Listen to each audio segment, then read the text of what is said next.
먼저 읽겠습니다. 내가 그리스도의 복음을 위하여 드로아의 이름에 주 안에서 문이 내게 열렸으되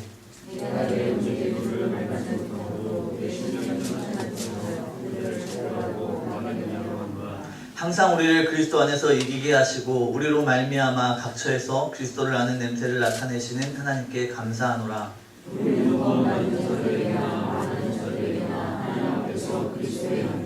이 사람에게는 사망으로부터 사망에 이르는 냄새요 저 사람에게는 생명으로부터 생명에 이르는 냄새라. 누가 이 일을 감당하리요?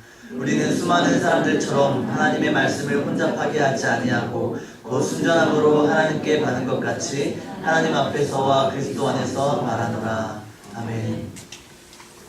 바울은 12절과 13절에서 자신이 마게도냐에 오게 된 과정을 서술을 하고 있습니다. 사실 말씀을 보면 아시겠지만 드로아에 갔다라고 이야기하고 있습니다. 사실 드로아에 갔던 이유는 디도를 만나기 위함이라고도 볼 수 있는데, 디도를 만나려고 했던 이유가 무엇이냐면 자신이 그 눈물의 편지라고 했던 거 좀 기억하시죠? 그 눈물의 편지를 디도의 편에 보냈기 때문에 디도가 그 소식을 가지고 돌아와서 나를 만나서 어떤 이야기를 해주지 않을까 하는 그 기대가 있었기 때문에 드로아에 갔었습니다. 그런데 13절 보니까 내가 내 형제 디도를 만나지 못함으로 라고 이야기하고 있죠. 디도를 만나지 못해서 마음이 불편했습니다. 이어서 내 심령이 편하지 못했다라고 이야기하고 있습니다. 바울이 이렇게 이야기하고 있는 이유는 무엇이냐면 고린도 교회에 편지를 보냈는데 질타하는 편지를 보냈고 또 때로는 교훈하는 편지, 그 내용들이 다 있었죠. 그 편지를 보냈으니까 내 사랑하는 자녀들, 내 사랑하는 영적인 자녀들과 같은 사람들이 이 편지를 보고 혹여나 더 낭망할까봐, 더 실망할까봐, 상처받을까봐 걱정이 되었던 것이죠. 교인들을 생각하는 이제 목회자의 마음이었던 것입니다. 그래서 사실 디도를 만나고 싶었는데 거기서 만나지 못했습니다. 그래서 결국은 작별하고 또 그 안에서도 그리스도인이 있었던 것 같습니다. 그 안에서 작별을 하고 마게도냐로 갔다고 이야기하고 있습니다. 근데 특이한 것은 무엇이냐면 이 마게도냐로 가서 이유가 있었는데 거기 가서는 사실 디도를 만나게 된 것이죠. 지금은 우리 본문에서 나타나지 않습니다. 그런데 7장 5절부터 7절 말씀에 보면은 그 장면이 나타납니다. 먼저 좀 예습하는 걸로 생각하고 한번 볼까요? 7장 5절부터 7절 말씀입니다. 여러분 이거 장수를 잘 기억해 두시면 설교를 들을 때거나 말씀을 읽을 때 도움이 많이 되실 것입니다. 7장 5절부터 7절 같이 한번 읽겠습니다. 시작. 우리가 마게도냐에 이르렀을 때에도 우리 육체가 편하지 못하였고 사방으로 환난을 당하여 밖으로는 다툼이요 안으로는 두려움이었노라.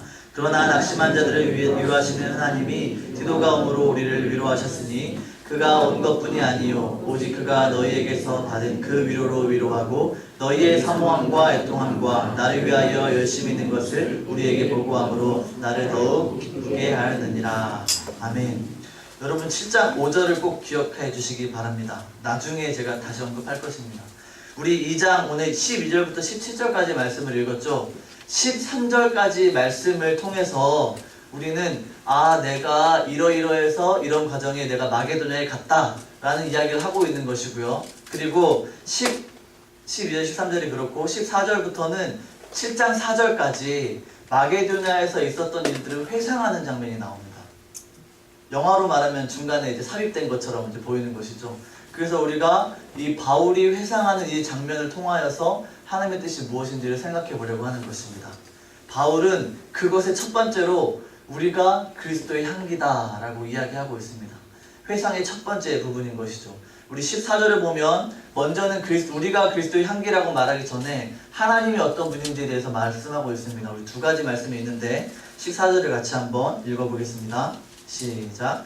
항상 우리를 그리스도 안에서 이기게 하시고 우리로 말미암아 각처에서 그리스도를 아는 냄새를 나타내시는 하나님께 감사하노라. 아멘.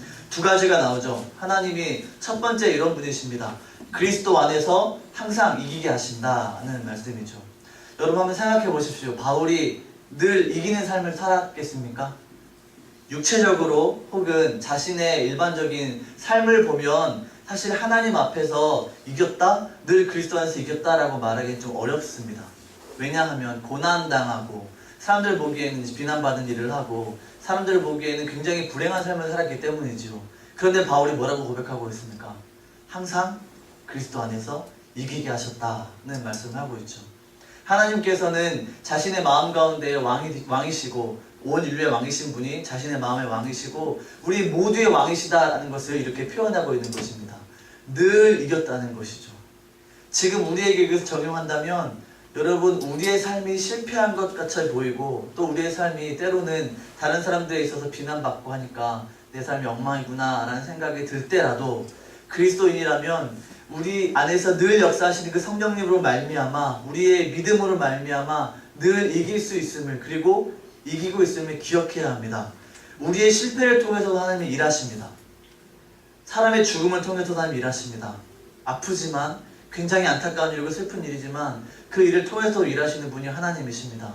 우리의 어려움과 우리의 아픔과 우리의 모든 슬픔과 그 고통을 통하여서 하나님 우리를 이기게 하십니다. 여러분, 하박국 말씀 기억하시죠? 제가 예전에 설교했었는데 들으신 분은 기억하실 것입니다. 나로 높은 곳을 다니게 할 것이다. 그 모든 갈대아인들의 전쟁, 그 전쟁에서 나를 승리케 하셔서 내가 전쟁터에서도 다 잘 돌아다니면서, 사슴이 원래 산에서는 산악지대에서는 잘 돌아다닐 수 있다고 합니다. 그런 사슴과 같이 나로 높은 곳을 다니게 하신다. 그 말씀이 마치 떠오르게 하시는 그런 말씀입니다. 자, 바울 사도는 우리에게 반드시 승리케 하시는, 이기게 하시는 하나님에 대해서 말씀하고 있습니다. 또 이어서 두 번째 보니까 뒤에 말하면 각처에서 그리스도를 아는 냄새를 나타내시는 분이시다 라고 볼 수 있습니다. 각처는 모든 곳이죠. 어디서든지 그리스도를 아는 냄새를 나타내게 하신다고 말하고 있습니다. 여러분, 그리스도의 향기라는 말은 굉장히 익숙한데 그리스도를 아는 냄새라고 말하면 조금 익숙하진 않죠. 우리가 흔히 사용하는 용어는 아니기 때문이죠. 이 말을 쉽게 말하자면 우리가 그리스도를 아는 지식이 있기 때문에 그 지식으로 인하여 다른 사람들에게 그것이 알려진다는 것입니다. 하나님을 아는 지식이 나의 말과 모든 행동을 통해서, 그러니까 내 전 인격을 통해서 전파되어지는 것을 가리키는 말입니다. 신자임에도 불구하고 하나님에 대한 지식이 부족하다면 어떻게 될까요? 냄새가 되게 옅게 나겠죠. 진하지 않겠죠. 그렇지만 하나님을 아는 지식이 더욱더 풍성하면 풍성해질수록, 넘치는 지식을 갖게 될수록 더 많이 퍼져나가겠죠. 그것을 가리키는 말입니다. 모든 신자는 사실 차이가 있습니다. 신앙의 본질에 있어서 차이가 있다는 건 아니지만 신앙의 정도나 지식의 정도에 있어서는 차이가 있습니다. 분명히 차이가 있지요. 연약한 신자가 있고 강한 신자가 있고, 또 지식이 부족한 자, 지식이 많은 자가 있고, 또 때로는 쉽게 넘어지는 자, 그리고 쉽게 넘어지지 않는 사람도 있죠. 그 두 사람이 같이, 그 두 부류의 사람이 같이 있는데 그 모든 사람들이 사실은 모두 다 그리스도의 향기로서 나타낼 수 있는 것입니다. 그러나 조금 아는 자는 조금 알려지게 되는 것이고, 알리게 되는 것이고, 많이 아는 자는 많이 알리게 되는 것이죠. 우리는 여기서 교훈을 받아야 될 것이 있습니다. 하나님을 아는 지식에 얼마만큼 내가 잘하고 있는지를 돌아봐야 되는 것이죠. 여러분, 하나님을 알기 위해서 얼마나 노력하고 계십니까? 하나님을 아는 지식에 있어서 내가 더욱 풍성해지기를 원하는 그런 갈망이 여러분에게 있으십니까? 만약에 그렇다면 사실 우리의 모든 삶에서 드러나게 될 것입니다. 성경 말씀에 가까이 할 것이고, 말씀을 전파할 때, 들을 때의 그 마음 태도도 하나님 앞에서 이것이 정말 옳은가를 분별하면서 더 많이 들으려고 할 것이고, 또 기도할 때에도 더 많이 하나님께 내 마음을 드리고자 애쓰실 것이고, 또 내가 비그리스도인을 만났을 때 내 삶을 통하여서 하나님의 그 이름을, 그리스도의 그 이름을 나부끼기 위하여서, 높이 들기 위하여서 애쓰실 것입니다. 여러분, 그런 삶이 우리에게 있는가를 좀 돌아보아야 하겠습니다. 하나님의 말씀에 가까이 하는 사람은 배우기를 힘쓸 것입니다. 그렇죠?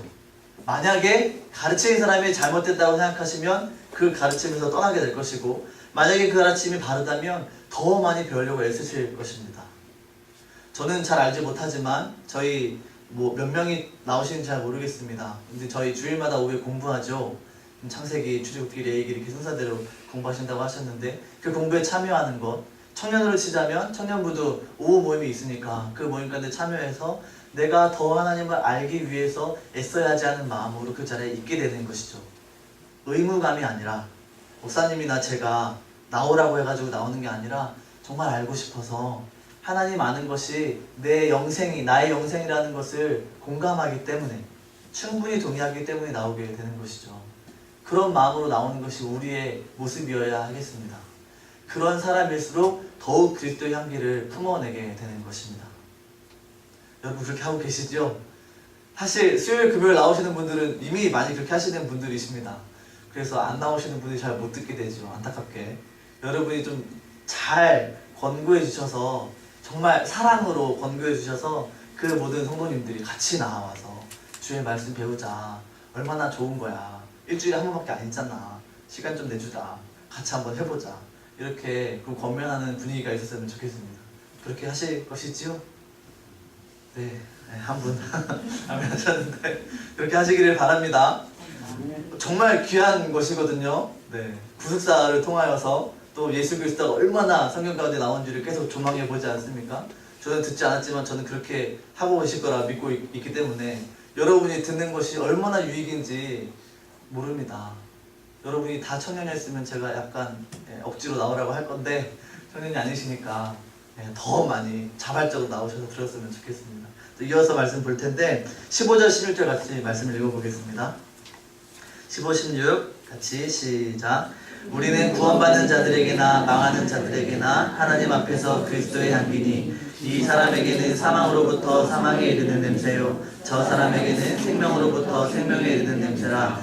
누가 이 일을 감당하리요. 아멘.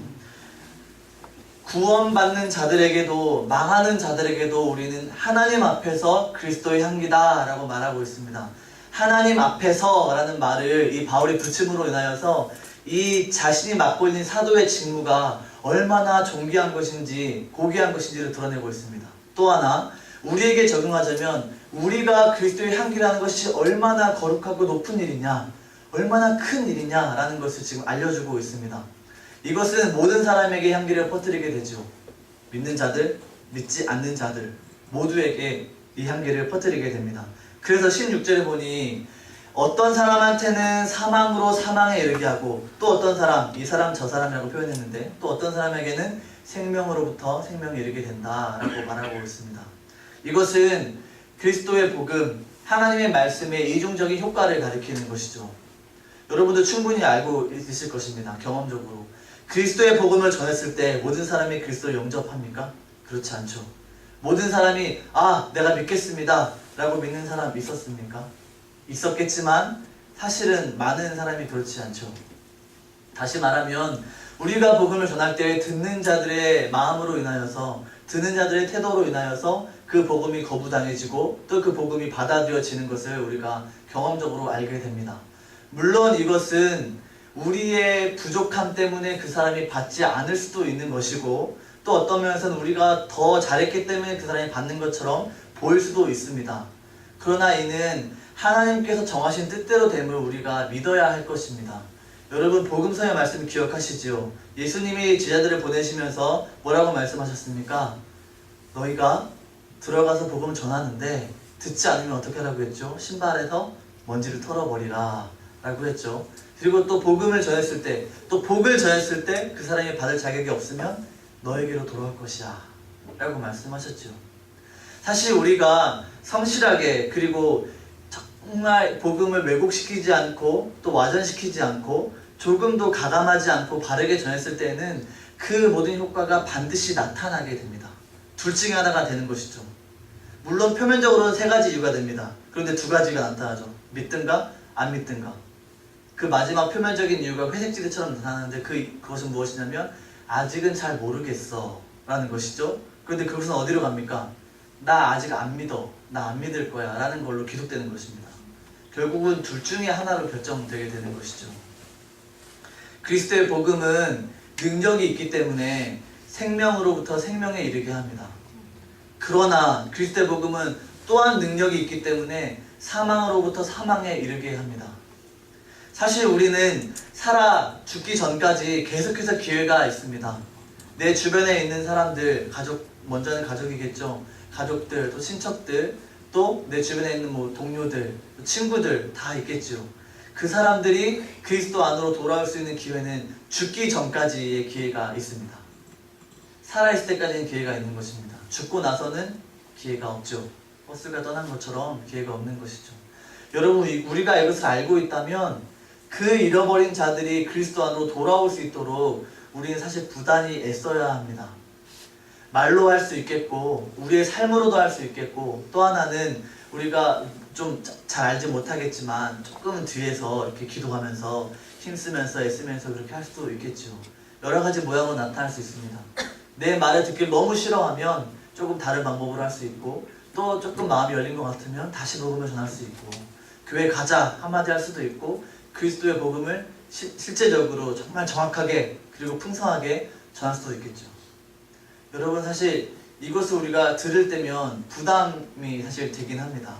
왜냐면 그렇게 하는 것이 나에게 있어서 저 사람이 나를 어떻게 생각할까, 혹은 내가 이렇게 함으로 인하여서 오히려 복음이 가리워지지는 않을까라는 생각을 하게 되죠.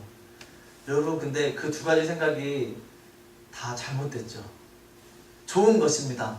좋은 마음에서 시작한 것입니다. 하지만 사실 그런 생각보다는 우리가 그리스도의 복음의 영광스러움과 놀라움을 알고 있다면 사실 그것을 전하는 것 자체에 이미 하나님께서 역사하시는 것이다 라는 의식을 가지고 계속해서 일해 가시면 되는 것입니다. 사실은 이런 마음 듭니다. 만약에 이 책을, 이 성경이라고 써있죠. 성경책을 읽을 때 누가 저 사람이 나의 앞을 보면 내 모습이 별로 썩 선하지 않았는데 성경책을 안 읽어야겠다, 성경책 보는 걸 저 사람이 안 봤으면 좋겠다, 나 때문에 하나님의 이름이 먹칠하는 거 아닌가? 먹칠되는 거 아닌가? 라는 생각을 은연중에 할 수도 있습니다. 제가 이걸 어떻게 할까요? 제가 해봤기 때문이죠. 제가 이런 생각을 해봤습니다. 지하철에서 막 그리스도의 십자가를 예전에 읽던 기억이 있는데 덮고 가방에 넣었어요. 왜냐하면 제 모습이 너무 부끄러워서 이걸 통해서 안 되겠다, 오히려 복음이 먹칠이 되겠다라는 생각을 했었죠. 공감이 좀 되십니까? 그럼에도 불구하고 여러분, 우리는 전해야 합니다. 저도 참 부끄러운 이야기를 말씀드렸지만 그럼에도 불구하고 우리는 해야 합니다. 이유가 있습니다. 우리는 그 사명을 받은 사람이지만 사실은 해야 한다고 제가 말씀드릴 때 여러분 마음 가운데서 그렇지 라는 동의가 일어나서 자발적으로 하게 돼야 되는 것입니다. 그래서 제가 해야 한다고 말씀을 드리는 것입니다. 이 자리에 서 있는 저도 해야 합니다. 마찬가지로 동일한 성도이기 때문에. 그런데 사실 그게 쉽지 않지만 그 근원적인 원인을 들어가다 보면 사실 나 때문에 안 하게 되는 것이거든요. 내가 조금 손해볼까? 내가 조금 이렇게 겸연쩍어질까 봐 그게 부끄러워서 하기 싫은 것이거든요. 잘 생각해 보셔서 내가 그리스도의 향기로 살아가는 것, 내가 그리스도의 향기로서 복음을 전하는 것, 그 모든 것의 원인이 무엇인가를 스스로 한번 규명해 보시고 이거 잘못된 것이구나 라는 결론이 났다면 회개하시고 하시면 되고요. 만약에 잘못된 것 아니다, 그런데 내가 조금 수줍어서 그런 거다, 그러면 나의 기질을 회개하시면서 나의 성격이 잘못됐습니다, 주여 나에게 용기를 주옵소서, 그렇게 기도할 수도 있는 것입니다. 성격이 다 다르기 때문이죠.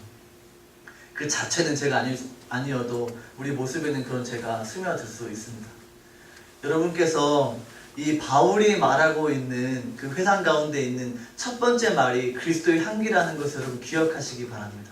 왜 바울이 이 얘기를 처음 했을까요? 자신이 복음 전도자였기 때문이죠. 빌립보서에 보면 자신이 감옥에 있을 때에 가택 연금이 되는 거지만 감옥에 있을 때에 그리스도가 어떻게든 전파되는 것이 기쁘다 하고 말했습니다. 그렇죠. 우리의 부끄러운 모습을 통해서, 우리의 연약한 모습을 통해서, 때로는 우리가 잘하는 모습을 통해서 하나님은 그 일들을 이루시기를 원하십니다. 우리의 삶이 그렇게 이어졌으면 좋겠습니다.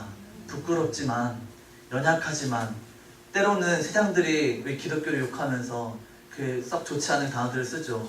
그렇게 욕하면서 우리를 비난할지라도 그리스도의 복음은 비난받지 않습니다. 비난받지도 못할 뿐더러 무너지지도 않습니다. 그 복음의 신실함과 하나님께서 역사하시는 그 전능하심을 믿고 일하시기를 바랍니다.